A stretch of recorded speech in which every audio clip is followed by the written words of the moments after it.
Amen. Isa pong pinagpalang umaga sa ating lahat. Inaanyayahan ko pong lahat na bigyan ng isang malakas na palakpak Diyos na buhay sa umagang ito. Amen. Praise the Lord sa umaga. Celebrating yung kapanganakan ng ating Savior. Amen. So, sama-sama po tayong magbibigay ng papuri, ng pagdakila at pagsamba sa ating Diyos na buhay sa umagang ito. Amen. Hallelujah. Maging sa mga nakakapakinig po via live streaming, inaayayahan ko rin nga po kayo na sumama sa ating pagpupuri at pagsamba sa umagang ito. Amen. Hallelujah. Let's pray. Hallelujah, Panginoon. Patuloy nga, O Diyos, na pinupuri ka namin at dinadakila. Salamat, Panginoon, sa umagang ito, sa kalakasan ng bawat isa sa amin. Muli hayaan mo, O Diyos, na ikay aming sambahin. Muling itaas ang iyong pangalan, Panginoon. Muling dakilain ka, Panginoon, sa iyong kabutihan, sa iyong pagpapala sa aming buhay. Hallelujah. Maraming salamat, Panginoon. At hayaan mo, Diyos, na ibigay namin yung nararapat na papuri, nararapat na pagsamba para sa iyo sa umagang ito. Muli sa iyo lamang lahat ng kapurihan sa pangalan ni Jesus. Amen. Hallelujah. Hallelujah.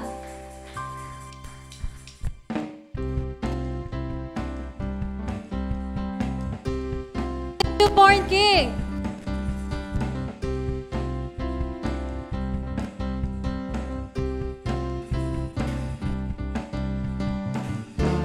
Hallelujah. The angels sing, Lord, newborn, on earth and mercy mild, God and sinners reconciled. Joyful all ye nations rise, join the triumph on the skies. With angelic hosts proclaim, Christ is born in Bethlehem. Hark, the herald angels sing, glory to the newborn King. Christ by highest heaven adored, Christ the everlasting Lord. Late in time, behold him come, offspring of the Virgin's womb. Hail the flesh, the God at sea, hail the incarnate deity. Please as man with man to dwell, Jesus our Emmanuel.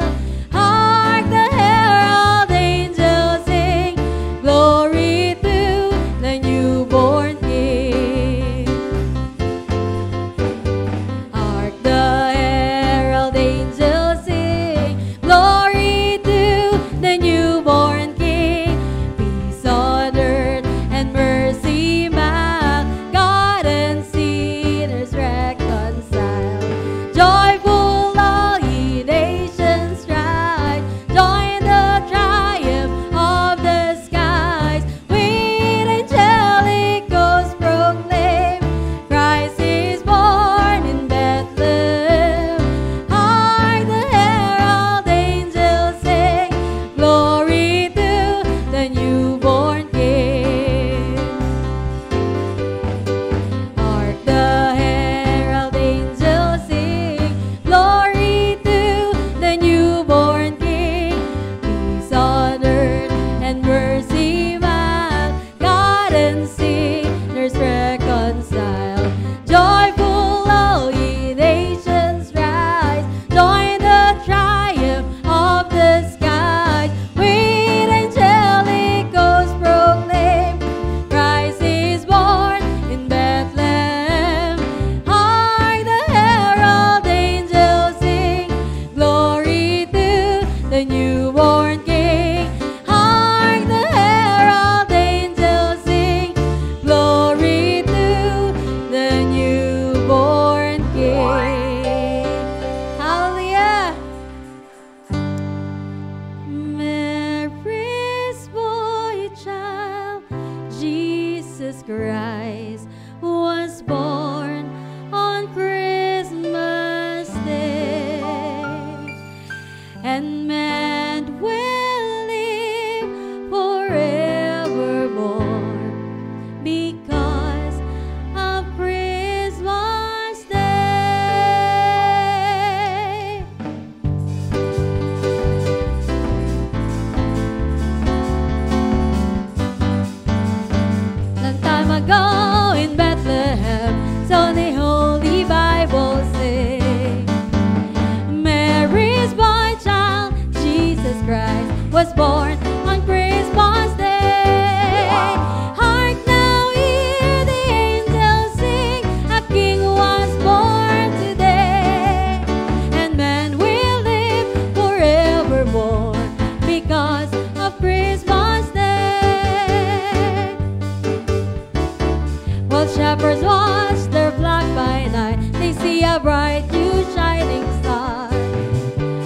I hear a choir sing a song, the music seems to come from afar. Hark now, hear the angels sing, a king was born today, and man will live forevermore because of Christmas Day. Some time ago in Bethlehem, so the Holy Bible says, Mary's boy child, Jesus Christ, was born on Christmas Day. Hark now, hear the angels sing, a king was born today, and man will live forevermore because of Christmas Day. Hark now, hear the angels sing, a king was born today, and man will live forevermore because of Christmas Day. Hark now, hear the angels sing, a king was born today, and man will live forevermore because of Christmas Day. And man will live forevermore because of Christmas Day. And man will live forevermore because of Christmas Day. Hallelujah! Salamat, Panginoon! Salamat, Panginoon, sa salvation na dumating sa aming buhay. And we want to give you all the glory, Lord God. We want to honor you, Panginoon. Salamat sa dakilang biyaya mo, Panginoon, sa aming buhay. We give you glory. For you are worthy to be praised, Lord.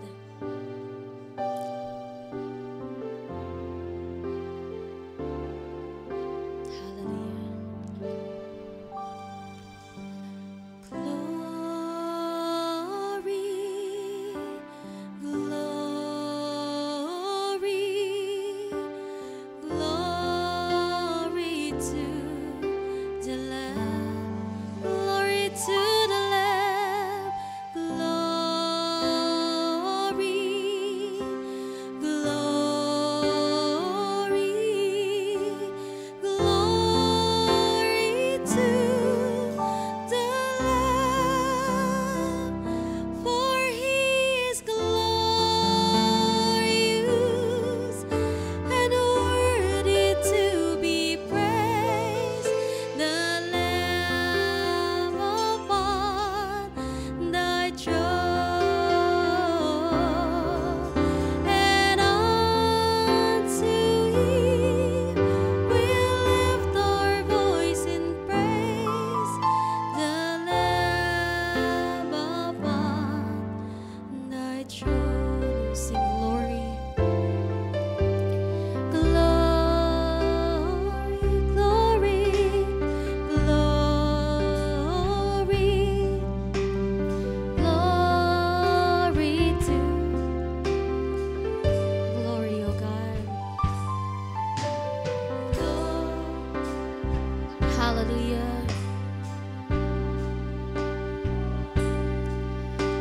Glory to the Lamb, for He is glorious and worthy to be praised. The Lamb upon thy throne, and unto Him we'll lift our voice in praise. The Lamb upon thy throne, for He is glorious, for He is glorious and worthy to be praised. The Lamb upon thy throne, and unto Him we'll lift our voice in praise. The Lamb for you are glorious, O God. For He is glorious and worthy to be praised. The Lamb upon thy throne, and unto Him we'll lift our voice in praise. The Lamb upon the throne. Hallelujah. His name is exalted far above the earth. His name is high above the heaven. Hallelujah. His name is exalted far above the earth. Give glory and honor and praise unto His name. Oh, His name. His name is exalted far above the earth. His name is high above the heavens.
glory and worthy of honor and worthy of power and of praise.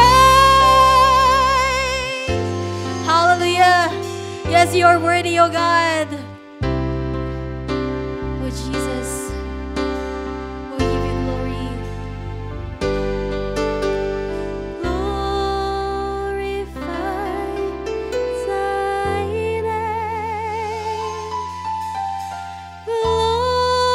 Glorify thy name.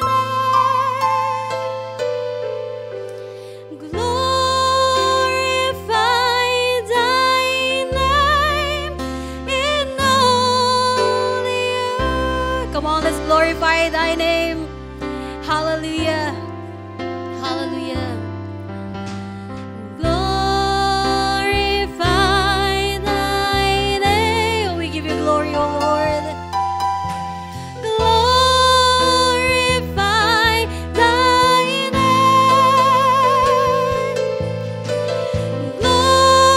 Glorify thy name in all the earth. Oh, we give you glory. Hallelujah. Oh, hallelujah. Glorify thy name. Glorify thy name.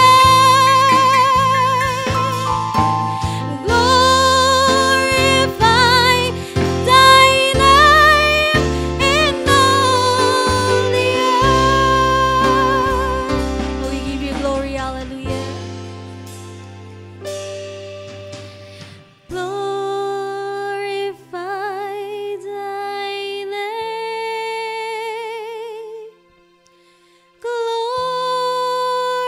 Glorify thy name. Glorify thy name in all the earth. Hallelujah, let's sing. Glorify thy name. Glorify thy name. Glorify thy name in all the earth. Glorify thy name. Glorify thy name.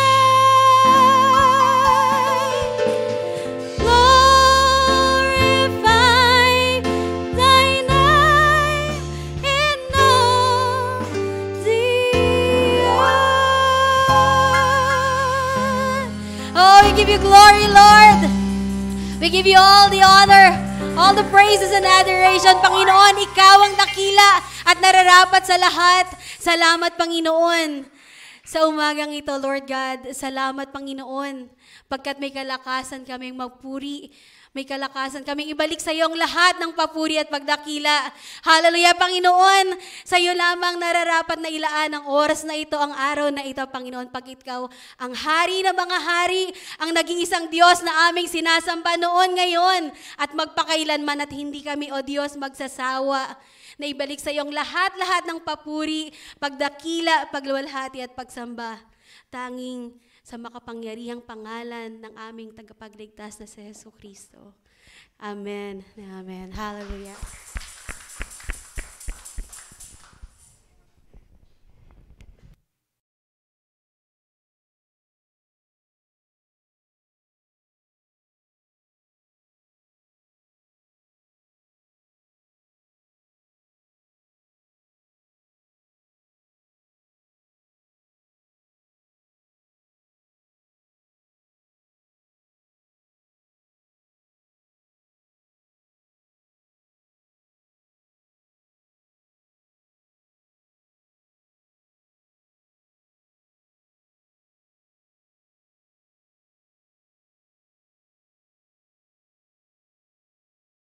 Purihin ang Panginoon. Hallelujah! Live po tayo ngayon sa Christ Green Pasture Ministry International Facebook page. At papasalamat tayo sa Panginoon sapagkat ito po ang oras na kung saan ang bawat isa ay hinihintay natin yung pinaka-main event sa araw natin. Okay. So, unang-una sa lahat, maligaya at mapagpalang Pasko sa lahat. Okay. So, natutuwa ba tayo at ilang oras na lang at magpapasko na? Amen. So, excited ba tayo? Bakit tayo excited mamaya? Amen. Amen. So, ang mensahe ng Panginoon sa atin ay Seeing Christ this Christmas. Nakikita ba natin? Nararamdaman ba natin? At nakafocus ba tayo sa ating Panginoong Jesucristo ngayong Christmas? So, ang ating pong passage ay nasa Luke chapter 2, verse 28 to 32. Inayayahan ko po ang lahat na tumayo in reverence sa pagbasa sa salita ng ating Panginoon. Hallelujah. Samahan niyo po ako sa pagbasa sa passage na ating tatalakayin ngayon umaga. Luke chapter 2, verse 28 to 32. Simeon took him in his arms and praised God, saying, Sovereign Lord, as you have promised, you may now dismiss your servant in peace. For my eyes have seen your salvation, which you have prepared in the sight of all nations, a light for revelations to the Gentiles and the glory of your people, Israel. Manalangin po tayo. Panginoon, maraming salamat sa araw na ito. Maraming salamat, Panginoon, sapagkat alam namin na ang banal na Espiritu ay nasa aming kalagitnaan. Siya po ang magbibigay ng karunungan sa amin sa pag-aaral ng iyong banal na salita. Lukubin mo kami, Panginoon, ng pagmamahal na nanggagaling sa inyo. Iparanas niyo po, Panginoon, ang lalim, sustansya ng inyong banal na salita. Upang sa ganon, Panginoon, ang salita mo ay maging buhay sa aming buhay. Maraming salamat sa inyo ang lahat ng papuri sa makapangyarihang pangalan ng aming Panginoong Jesucristo. Ito po ang aming dalangin. Amen and amen and amen. Kakaupo na po tayo. Maraming salamat po. So, tulad po ng sinabi ko kanina, ilang oras na lang at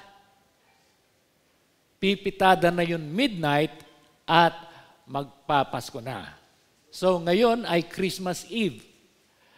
At mamayang hating gabi na midnight, alas 12, ano ang pinaka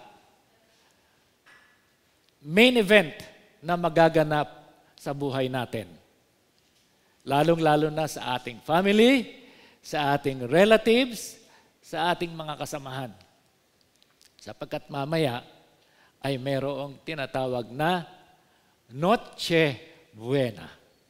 Okay. So, Noche Buena. Alam niyo ba kung ano ibig sabihin ng Noche Buena? Sino po nakakaalam ng meaning ng Noche Buena? Brad, Noche Buena, yan yung kainan. Na kung saan yung marami naming niluto ay aming kakainin. Noche Buena, dyan kami magiinuman. Noche Buena, diyan kami magkakasayan, magkakantahan. Brad, yan ba ang meaning ng Noche Buena? Okay. Ang meaning po ng Noche Buena, salitang Espanyol, ay good night. Ngayon ko rin lang nalaman yon. Noche Buena pala ay good night. Okay. Noche Buena, which translate to good night in Spanish, but refers to the traditional Christmas Eve celebration observed by Spanish and Filipinos, people around the world. So, yung good night na yon, ni-refer yon doon sa night of Christmas Eve, na kung saan this is a special night for the Filipinos para magsalo-salo at para mag-dinner. Noche Buena ay good night. Okay. So, for us, sa atin po na medyo hindi masyadong nakakaunawa kung ano ang Pasko. Ang sinasabi nila, ang Pasko ay kasiyahan lang. Ang Pasko, although alam ng iba that it is the birth of Christ, ito ay oras na kung saan nagkakaroon ng kasiyahan. Kantahan, grouping, union ng mga magkakaibigan, ng members of the family, totoo po yun. Yun po ang isang bagay na makikita natin at nagiging tradisyon sa mga Pilipino. So, ang tinatawag po na Christmas, ano ba ang ibig sabihin ng Christmas para sa atin? The true and real meaning of Christmas. Ito po yung pag-aaralan natin. But then, meron pong definition ang Christmas. Okay, it is a combination of word Christ and Mass. Kaya nga, Christmas. Hindi naman pwedeng Jesus Mass. Hindi maganda pakinggan, no? Kaya, Christmas. Ano ang Christmas? Christmas, the word Christmas means, therefore, a must. Ano ba yung must? Hindi ba must yung tao? At kadalasan yung must, it is a religious service in commemoration of the birth of Christ. Meaning to say, Christmas is the celebration of the birth of Christ. Pero, ang Christmas sa atin ngayon ay nagiging commercialized na ang Christmas sa atin. Marami ng bagay ang pinakahulugan dito sa Christmas. At tandaan po natin, bago sumapit ang Christmas, mayroon po tayong tinatawag na paghihintay. Okay, so 12 months mayroon tayo. Ngunit sa paghihintay natin yan, bago sumapit ulit yung susunod na Christmas, pagdating pa lang ng September, ay medyo tinitignan natin na ang spirit of Christmas ay dumarating na.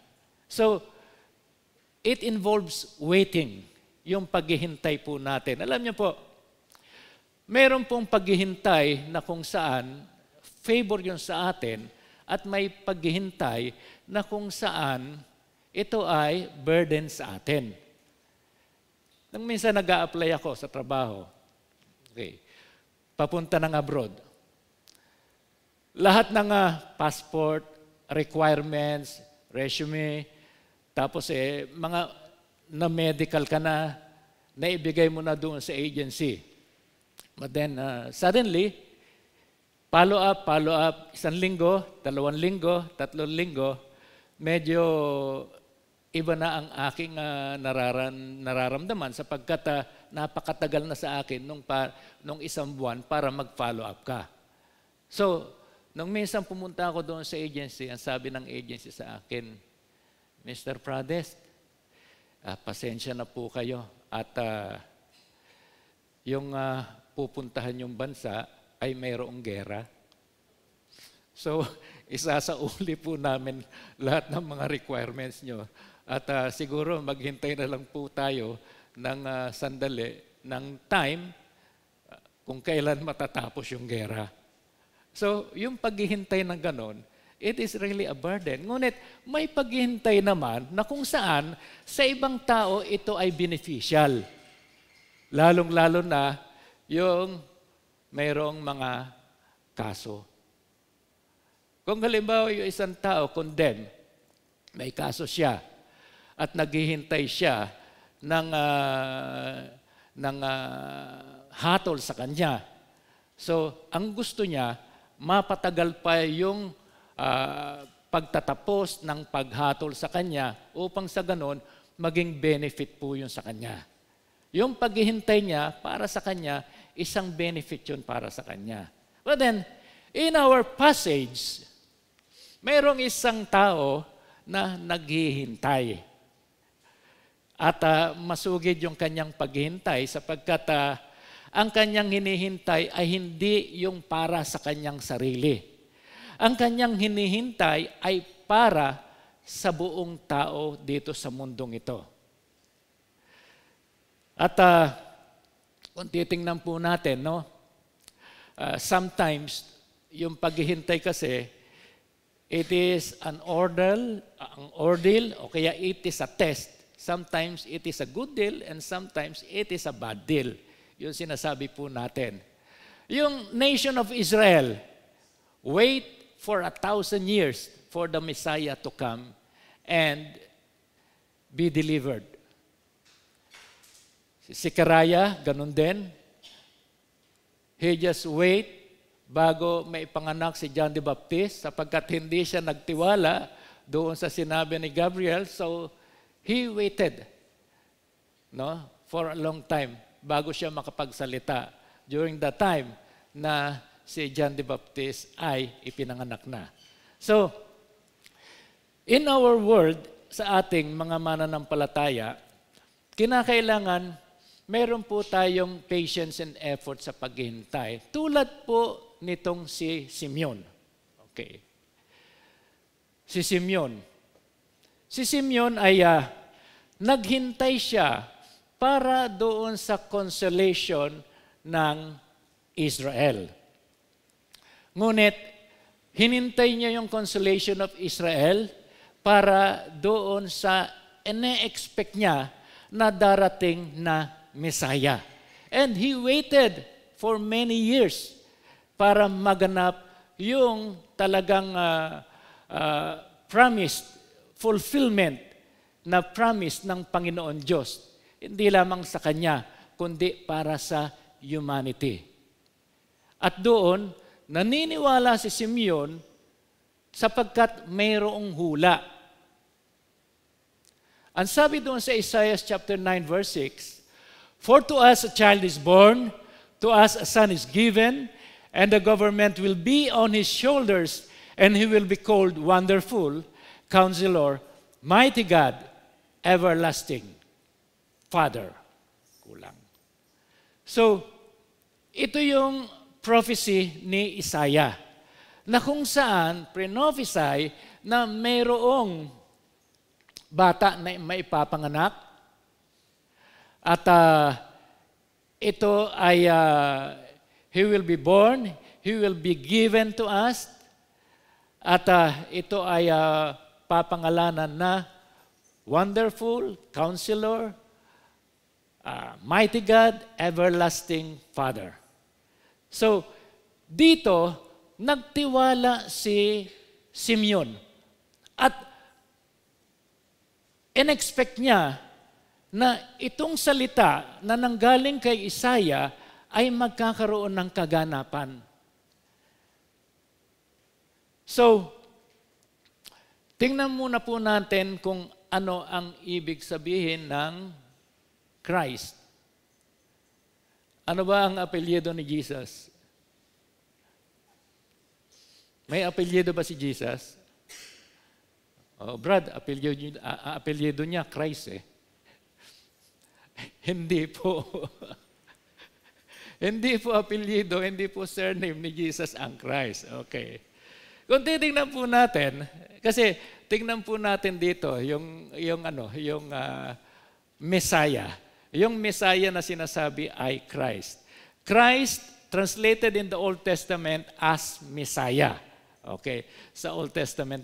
It is a title expressing the work that Jesus came to accomplish, the word means anointed.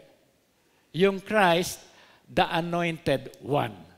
So it is a title dahil doon sa mga accomplishment na ginawa niya during His time here on earth. Kaya nga, Jesus Christ, Jesus the Anointed One. At kahit na noon sa Old Testament, mayroon tinawag na anointed. Nung ang Israel ay nangangailangan ng hari, si Samuel, inanoint niya ng oil. At yung Holy Spirit ay nakay Haring Saul. And sabi ni David, he was the Lord's anointed. He was the Lord's anointed dahil siya po ay inanoint ng oil, meaning to say, it is a symbolic of the Holy Spirit. Later, he prophesied in the Spirit. So dahil siya ay na-anoint ng oil, ang Holy Spirit ay nasa kanya, and then later on, nag-prophesy ito si King Saul. So, Christ or the Lord's Anointed, it is a title. It is a title na ipinagkaloob sa ating Panginoon, na kung saan ang ating Panginoon, He was given the Spirit without measure, ang ating Panginoong Jesucristo. He was baptized in the Holy Spirit, but He was given by God a Spirit without measure. Sinasabi sa John chapter 3, verse 34. So, itong si Simeon, he was looking and he was expecting for the Messiah to come.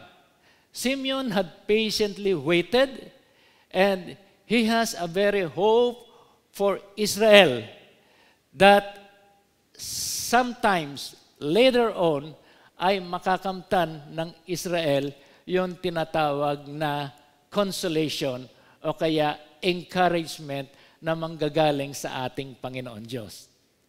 So, ang pinaka-background nito ay noong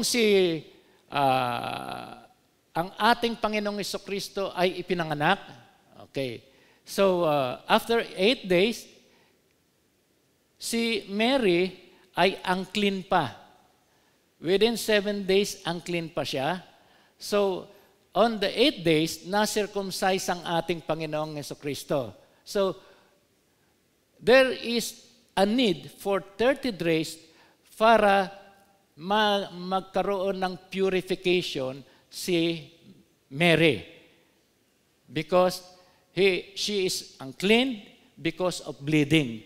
So, by that time, ito ngayon, si Mary and si Joseph, akay-akay ngayon ang ating Panginoong Jesucristo, baby Jesus.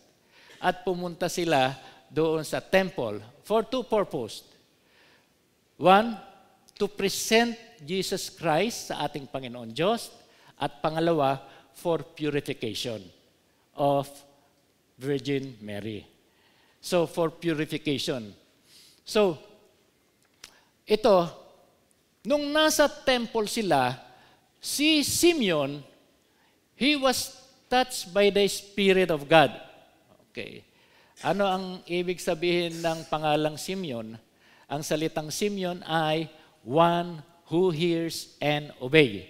So, he had been waiting patiently for the opportunity to see the Lord Jesus Christ before He died, because God, the Holy Spirit, had revealed to him na bago siya mamatay, ay makikita niya ang ating Panginoong Jesucristo.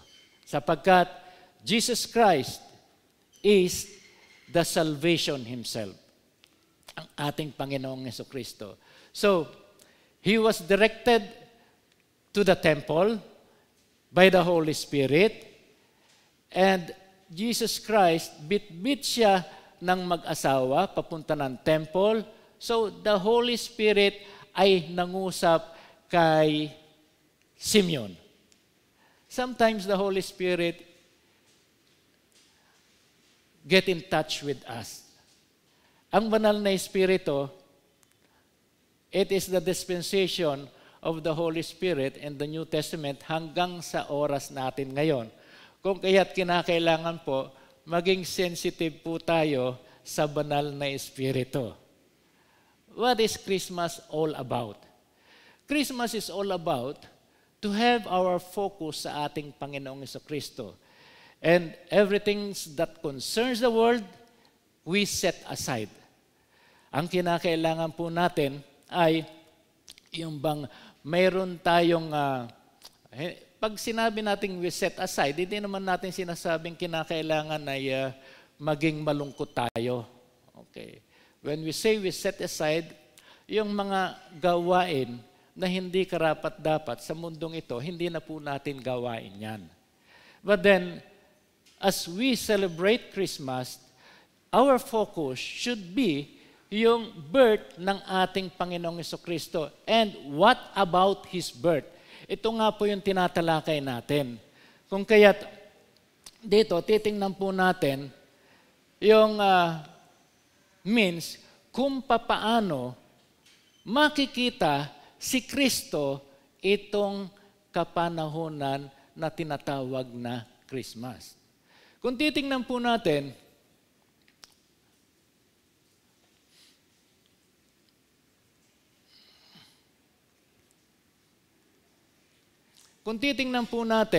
yung susunod na slide po natin, sa verse 29, ang sabi doon, Sovereign Lord, as you have promised, you may now dismiss your servant in peace. Ito yung salita na nanggaling kay Simeon. Bakit?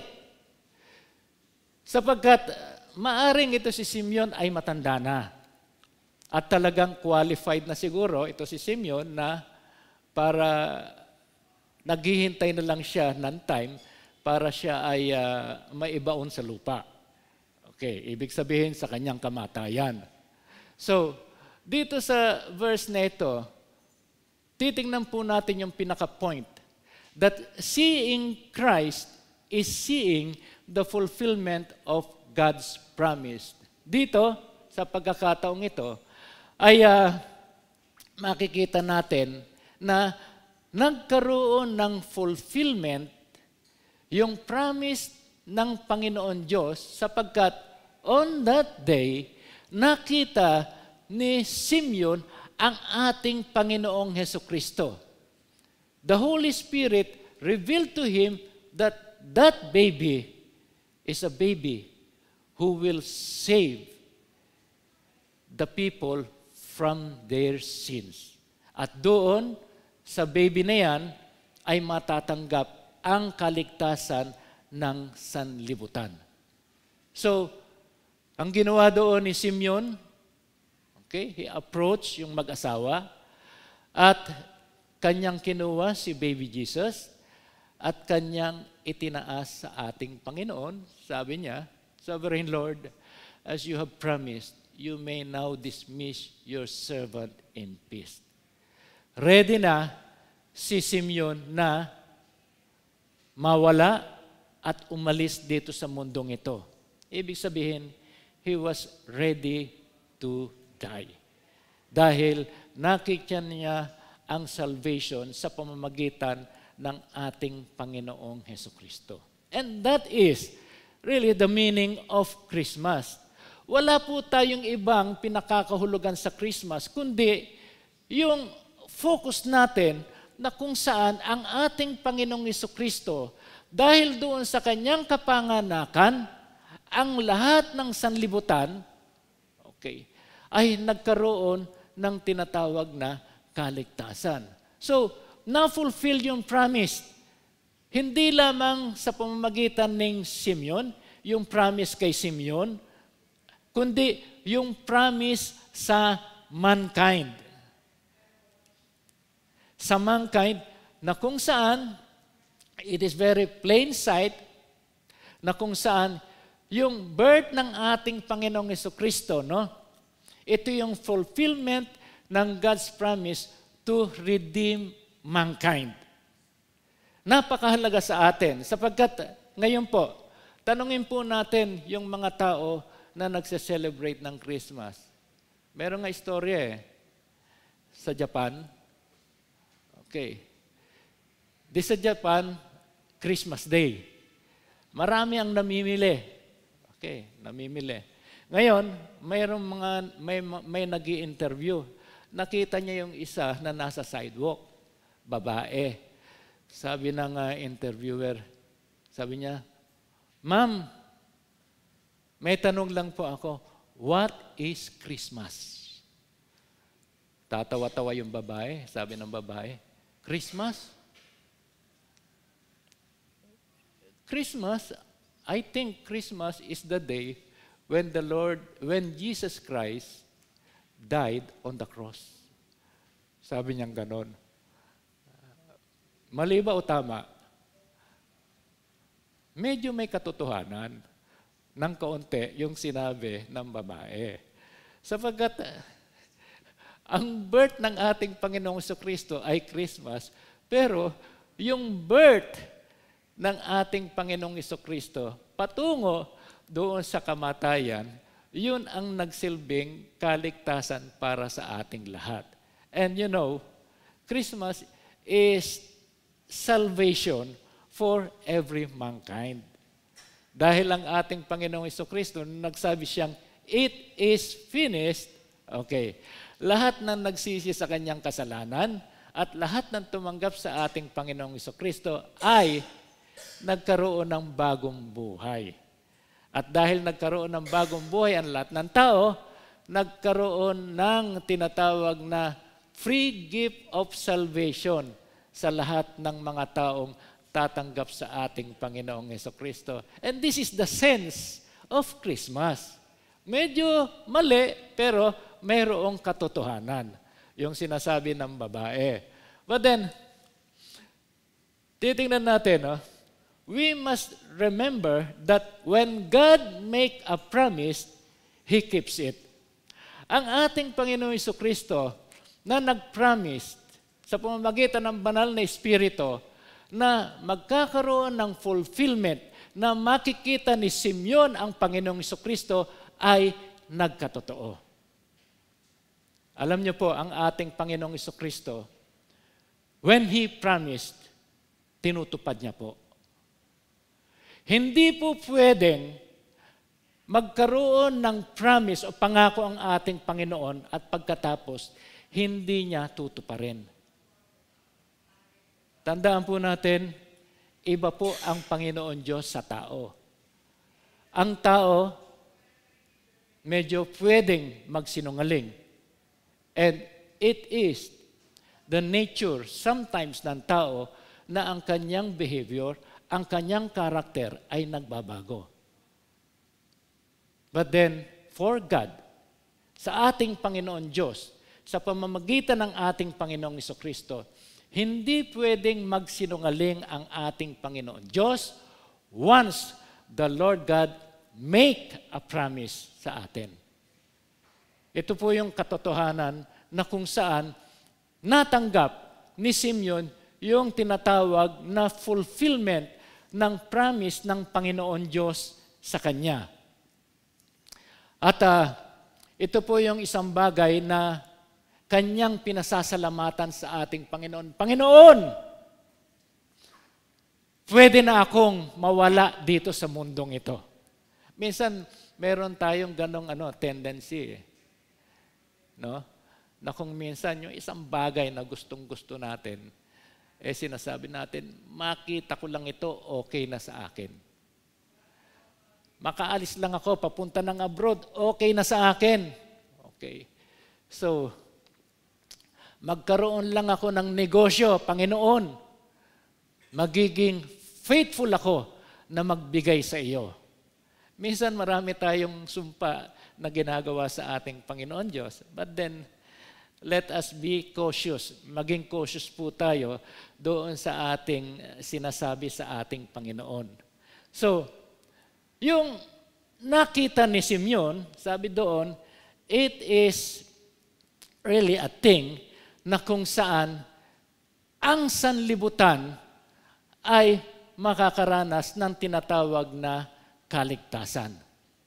Okay. Ito naman ang nais ng bawat isa sa atin. Okay. Yung ginawa ng ating Panginoon, alam niyo po, ang tao talagang busy-busy. Lalong-lalo na ngayon. So, ilang oras na lang at Noche Buena na at Pasko na. So, ngayon pa lamang, ang ibang tao, busy na sa paghahanda. Okay. Invite ng kamag-anak, punta sa isang lugar, bili ng mga regalo, dahil para may ilagay sa Christmas tree. But we don't know what is the true Christmas tree. Kikita niyo po ito? Christmas tree. Ano ba ang totoong Christmas tree? What is the real Christmas tree? Alam niyo po, yung God's creation para sa tree ay maganda para sa atin mga mankind. Okay. But then dito sa salita ng ating Panginoon, mayroong event na kung saan ang puno ay nagiging significant. Tulad halimbawa doon sa creation. Saan ba nagkasala si Adam and Eve? Di ba? Sa puno ng the tree of knowledge of good and evil. Puno yun. Okay, doon, yung puno, makikita natin na kung saan nandoon nagsimula yung pagkakasala ni Adam and Eve. Pangalawang puno, what event? Di ba nung kapanahonan ni Noah, puno ang ginamit niyang paggawa ng ark, kaya nga tinawag na Noah's Ark. Pangatlong event, saan natin makikita yung puno? Yung tunay na Christmas tree, na kung saan ang nakasabit doon sa tree na yon ay walang iba, kundi ang ating Panginoong Hesukristo. At yung tree na yon, yung tree na ginawang kahoy, yun yung binuhat ng ating Panginoong Hesukristo doon sa krus ng Kalbaryo. At yung tree na yon, doon siya sinabit at pinako. So, napakahalaga nung malaman natin ano ba talaga ang real Christmas tree. Ang talagang real Christmas tree, yun nandoon na kung saan ang nakasabit ang ating Panginoong Hesukristo. And this Christmas tree is only a decoration na kung saan na dapat malaman natin ang tunay na Christmas tree ay nandoon sa krus ng Kalbaryo na kung saan ang ating Panginoong Hesukristo, He paid for the penalty of our sins, redeemed us from our sins, so that the gift of salvation will be given to all mankind. Yan po yung regalo sa atin ng ating Panginoon Diyos. Yung tinatawag na kaligtasan. Ngunit yung kaligtasan na yan ay hindi naman natin makukuha basta-basta. Sabi ng Panginoon, yan ang gift. Ngayon, kukunin natin yung gift na yan. Hindi naman natin basta-basta makukuha yung gift of salvation na yan. Kukunin natin yung gift of salvation yan sa pamamagitan ng pananampalataya. Kinakailangan meron tayong pananampalataya para makuha natin yung gift of salvation na yan.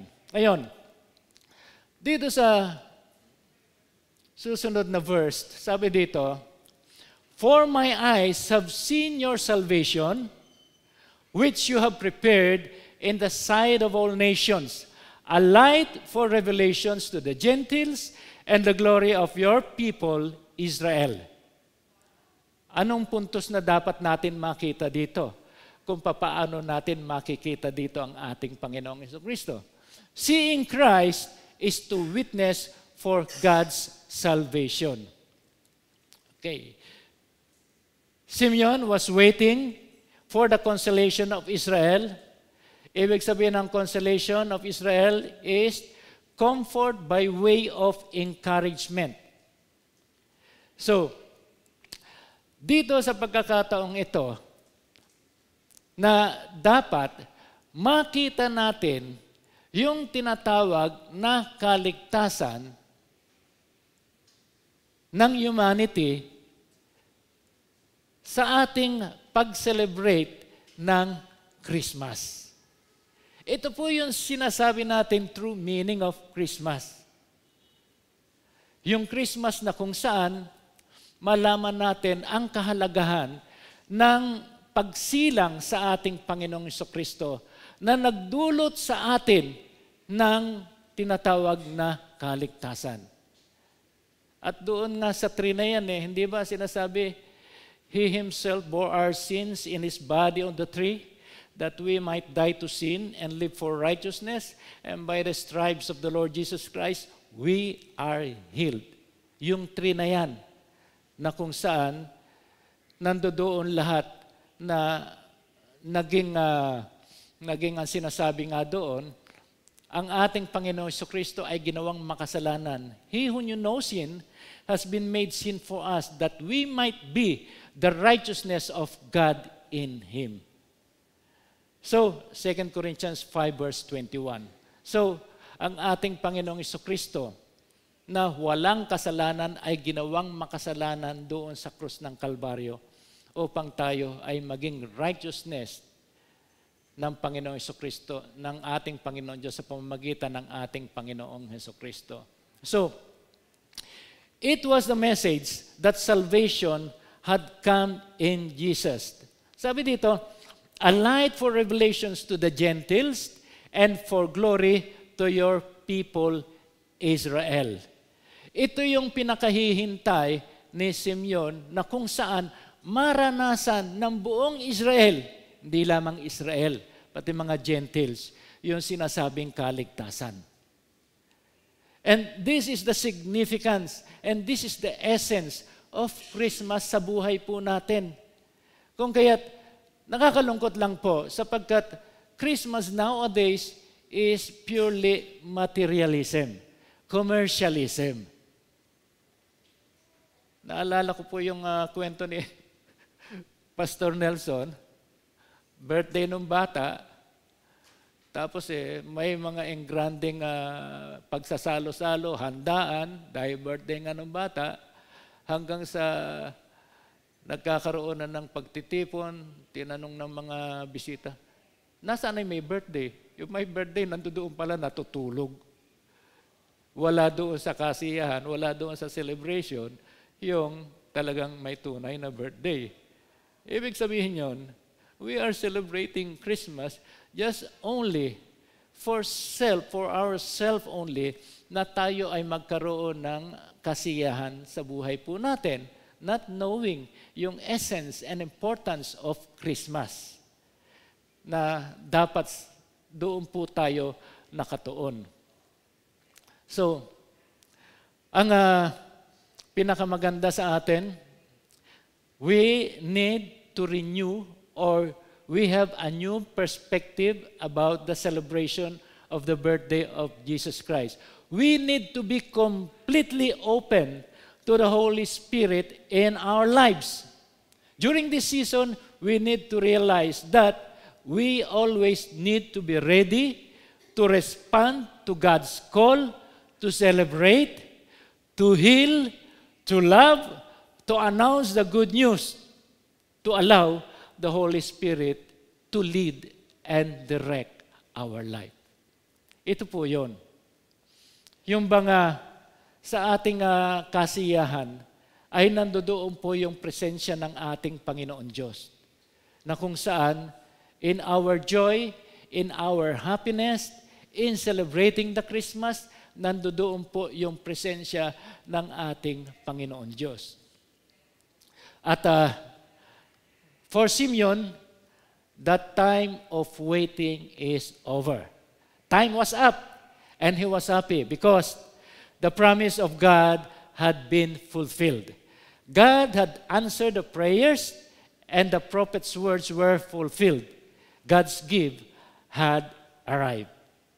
Doon kay Simeon. So,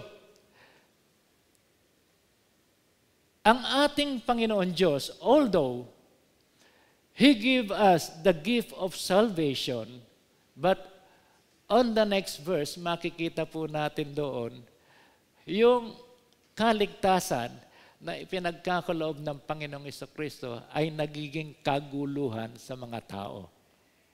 Some rejected the gift of salvation. At totoo po yun na nangyayari. So, ang ating pag-aaral ngayon, God's promise had been fulfilled in the life of Simeon at yung promise of salvation ay nagkaroon ng katuparan sapagkat nakita ni Simeon ang ating Panginoong Hesukristo. So, for us, ano ba ang pangako ng Panginoon Diyos sa atin na nagkaroon ng katuparan sa buhay po natin? Tayo po, marami po tayong pangarap eh. Bago tayo matulog, nangangarap po tayo. Okay. Marami tayong naisin sa buhay po natin. We just praise the Lord God sapagkat it is very different. Yung celebration natin ng Christmas ngayon, during the time of pandemic. Noong pandemic, halos parang hindi natin madama. Okay. Yung tinatawag na Christmas para sa iba dahil ang alam ng iba, ang Christmas ay kasiyahan sa labas. Okay. But then for us Christian, it is a better things for us during that time of pandemic sapagkat yung Christmas ay nasa-celebrate natin within the members of the family. We have a fellowship. We have prayers. At sa ganong kapamaraanan, nagkakaroon ng salo-salo at naililift up ang Panginoon Diyos sa ating kalagitnaan. Very different. Kung kaya't, sa pagkakataong ito, let us be happy. Sa tingin ko naman, ngayong Christmas, walang malungkot. Okay. Ang nagiging malungkot lang this Christmas, sinasabi natin, ay yung pagdating ng alas 12 ay walang makaing Noche Buena. But then, hindi po yun ang pinaka-reason kung bakit ang tao ay dapat malungkot. If he or she is a Christian, by any means, may makain man siya sa Noche Buena o wala, magiging masaya siya and he or she will feel blessed during this Christmas. Hallelujah. And finally, Christmas is essentially about Christ and the salvation He offered to mankind to be joyful, to be happy, and have abundant life. Ibahin po natin ngayon yung perspective natin sa pag-celebrate ng Christmas. Alisin na po natin yung dating kinagawian natin na kung saan we only enjoy Christmas for our own self and for others. Isama po natin ang ating Panginoong Hesukristo sa ating pag-celebrate ng Christmas. Tandaan po natin, the importance or significance of Christmas is the gift of salvation that has been given to the humanity. Anyone can receive the grace, the gift of God sa pamamagitan ng pagtanggap ng kaligtasan na yan.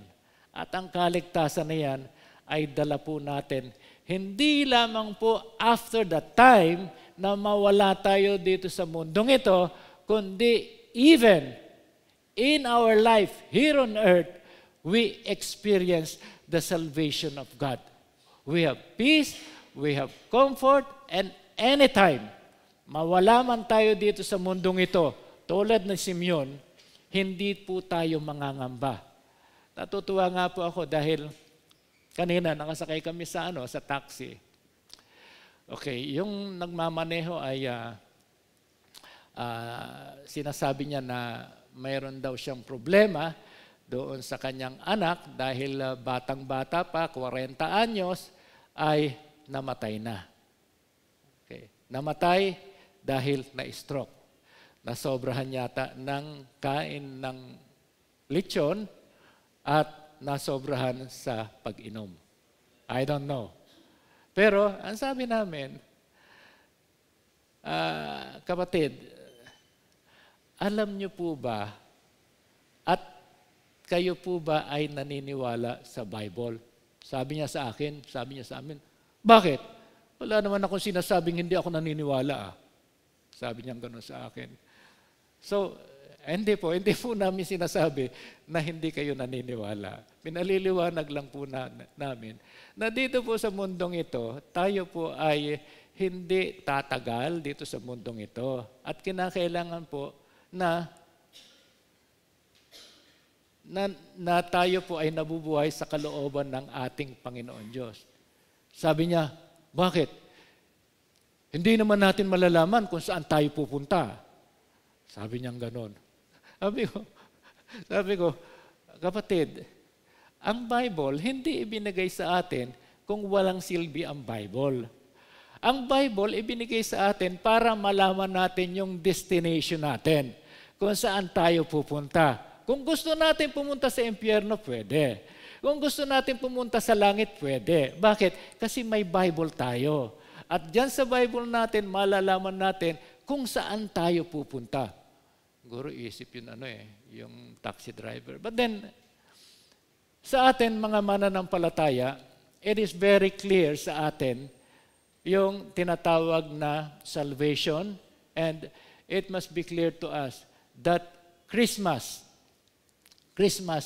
is essentially all about Jesus Christ. Manalangin po tayo. Panginoon, maraming salamat, Panginoon, sa oras na ito. Patuloy po, Panginoon, na Ikaw ay aming sinasamba sa aming kalagitnaan. Ikaw po, Panginoon, ang siyang nangunguna sa aming buhay. Nagpapasalamat po kami, Panginoon, sapagkat there is joy and there is happiness in our heart na ngayon we are celebrating Christmas. Maraming salamat, Diyos Ama, at isinugo mo ang iyong bugtong na anak upang kami ay hindi mapahamak bagkus magkaroon kami ng buhay na walang hanggan. Lord God, we just thank you for everything, O Lord God, every provisions, even though, O Father God, na hindi kami gaano magkaroon ng anumang kaklasing handa this Noche Buena, Lord God, but we believe that you are present, O Father God, in our life. At minsan pa, Panginoon, sinasamba ka namin at we acknowledge the direction and the counsel given by the Holy Spirit in our life, in our family, in our relatives, and in our friends, and even, O Father God, in the church.